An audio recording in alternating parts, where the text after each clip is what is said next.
Hello, this is Jana, and I'm here with a creation myth from ancient Greece.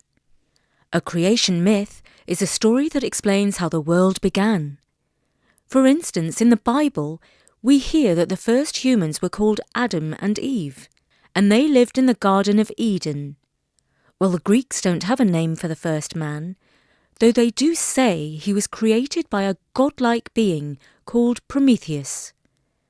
But they do have a name for the first woman, Pandora, which means she who has all the gifts. Listen on to find out more.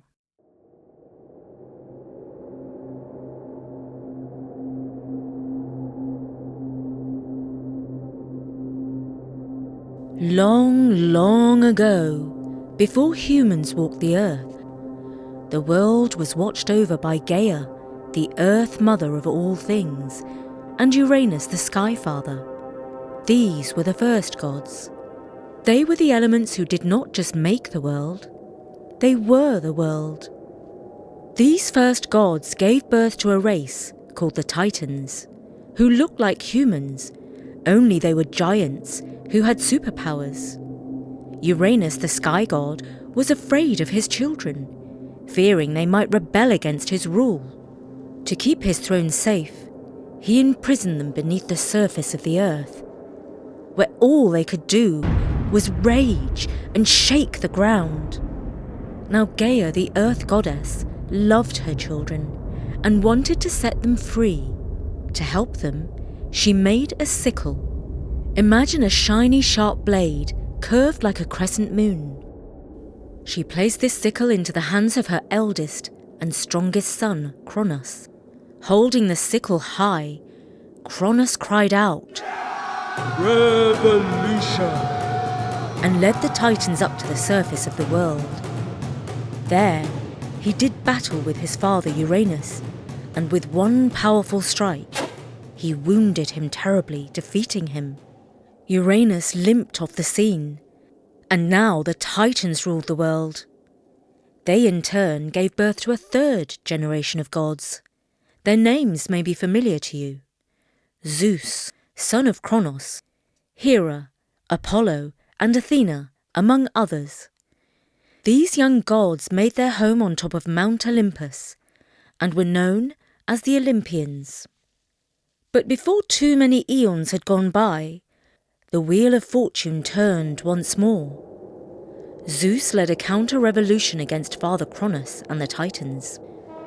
A great civil war called the Titanomachy erupted, in which the Titans fought the Olympians and fathers fought sons. In the end, Zeus and the young Olympian gods emerged victorious. They cast the Titans down into eternal darkness, known as the Abyss. But two of the Titans had stayed out of the war and received mercy. The two Titans who were spared were named Prometheus and Epimetheus, meaning forethought and afterthought. Prometheus and Epimetheus each had their own unique qualities. Prometheus was wise and thoughtful, always planning ahead, while Epimetheus was impulsive, often acting without thinking things through. In fact, the only wisdom that Epimetheus ever learned came from his own mistakes. Zeus, the king of the Olympian gods, ordered Prometheus and Epimetheus to populate the earth with mortal creatures, and so they set about creating creatures out of clay. Epimetheus made a nice collection of animals, from elephants to cows to humans. The goddess Athena breathed life into them. Meanwhile, his brother Prometheus made human beings. He lovingly crafted them into upright shapes that walked on two legs, just like the gods themselves. However, unlike the gods, humans were small, puny, and helpless creatures, more worthy of pity than reverence. Epimetheus gave each of his animals special gifts. He gave the birds their wings, the fish their ability to swim, and the lions their mighty roars. But by the time he finished, Epimetheus realized he had used up all the special gifts. which meant that the most remarkable thing about the humans was that they lacked any gifts at all. In fact, they were the most useless of all the living things. Prometheus had to change that. He saw the animals that his brother had made. For instance, the cow that enjoyed chewing on grass, and the dog that loved to yap. And he had an ambition to create something far more interesting. He said to himself, "My human beings shall burn inside with a hunger for knowledge that sets them apart from any other animal."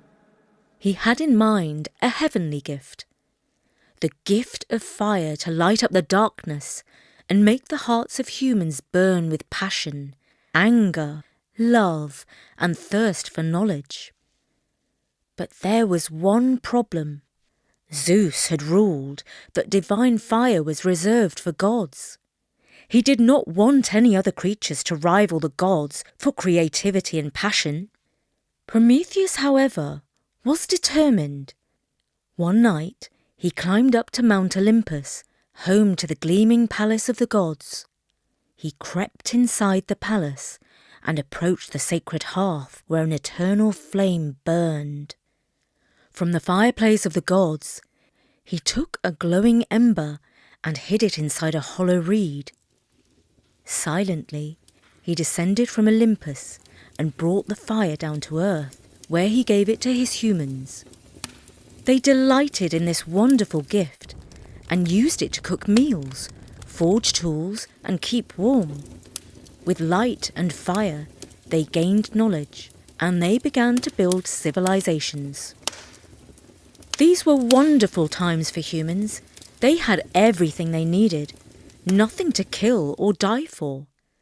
They lived only in peace. But it was not long before Zeus saw the fires burning on earth and smelt the smoke rising from human homes. He realized that he had been robbed, and his suspicion immediately fell on crafty Prometheus, the creator of the humans. He thundered, "You delight that you deceive me, but not for long. Your humans shall pay the price of suffering in return for the stolen gift of fire." First, Zeus gave Prometheus his own special punishment. He chained him to the side of a remote cliff, where he was beaten by the weather and the waves. But even then, Zeus was not satisfied with the suffering of Prometheus. So each day, he sent an eagle to peck at his liver and cause him more pain. Even then, Zeus was not done with his revenge. He had sworn to punish mankind too. This is how he fulfilled his terrible plan. He ordered Hephaestus, the worker god who used a hammer and an anvil to create the first woman. He was to make her out of earth and seawater. Hephaestus fashioned a lovely being, and the other gods gave her special gifts. Aphrodite gave her beauty and the face of a divine goddess. Athena gave her quick wits and cunning plans, and Hera gave her golden ornaments and gorgeous dresses. And finally, Hephaestus gave her his own evil gift, a sense of entitlement, which meant that she believed the world owed her everything just because she was beautiful and smart. Zeus called this woman Pandora, she who has all the gifts. She had everything good, all except a good heart. And Zeus had yet one more gift for this lovely creation. He gave her a mysterious jar and warned her never to open it. Hermes brought Pandora down to earth and presented her to King Epimetheus, who immediately fell in love with her. Epimetheus was, you might recall, the brother of Prometheus, and was noted for acting in haste and repenting at leisure. Epimetheus, in his foolishness, forgot the words of his wise brother, that he should never accept a gift from Zeus. but should always send it back. He could not help himself. Pandora was too beautiful. He immediately asked Pandora to marry him, and she agreed. It was a decision he lived to regret. Some time after she was married and living a perfect life in the palace, she became restless and bored with her married bliss. "The gods gave me as a gift to Epimetheus," she said to herself. and he couldn't believe his eyes. He had never seen any living being as beautiful as me. But has he shown his gratitude? No. He soon forgot how lucky he was to have me. And now I am neglected and overlooked. But I know what I can do. I have this jar given to me by Zeus. It's mine, and I have a right to open it and enjoy all the divine gifts that are inside of it. So that's exactly what I shall do. Curiosity got the better of her, and she opened the jar. As soon as she had lifted the lid, a tornado of evils and sorrows that had been trapped inside rushed out. Pandemics, envy, greed, and more. Thousands, no, millions of troubles spread around the world and infected the hearts of every human. Thus, the life of humans changed profoundly, for the worse. No more leisure. Instead, humans had to toil in the hot sun to grow their food. No more peace. Instead, humans fought wars against one another. No more long life. Instead, humans grew old and sick and senile. Terrified, Pandora quickly closed the jar, but it was too late.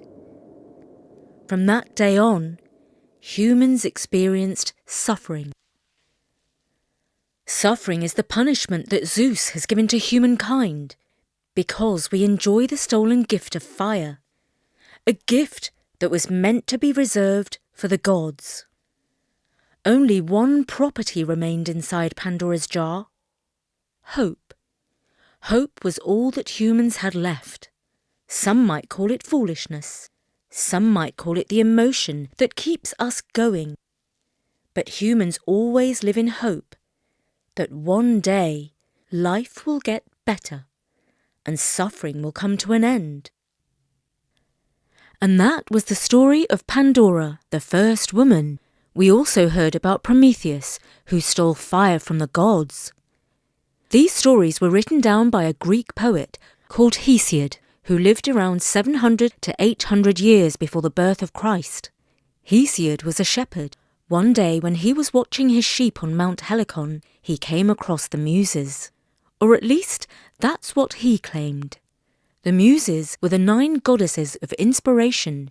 They were believed to give poets, musicians and artists the creativity and wisdom to produce their works. When Hesiod met the Muses, they inspired him to tell stories about the gods, heroes and everyday life. So when we read about Pandora and Prometheus, we're not just hearing exciting tales, but we're also connecting with a part of human history and culture. We very much hope you enjoyed this story and will join us soon for more at storynori.com. From me, Jana, bye for now.